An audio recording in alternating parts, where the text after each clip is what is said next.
Sportas ir mikrodozingas ilga tema. Sportininkai gėrė mikrodozingą, gėrė tą musmerę. Žodžiu, kiekvienam sportininkui savai. Boksininkas sako, aš numatau, sako, viską į priekį, sako, matau reakciją, taip pagerėjo, skaitau priešininką, sako, žinau jo judesius visus. Futbolistai sako, sanariai praėjo, kaulai pasveiko, kvapo atsirado, sako, krepšininkai taip pat.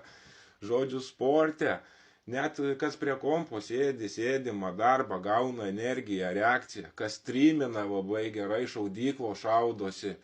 Žodžiu, ant kompo gerai žaidžiasi, reakcija atsigauna, taiklumai pagerėja.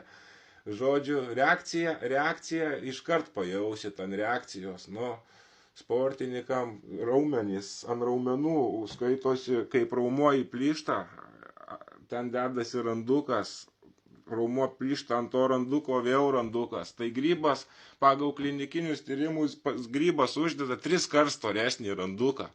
Kas sportuojat, kilnojat sunkumus, iškart pajausit raumenų apimtį, iškart garantuoju.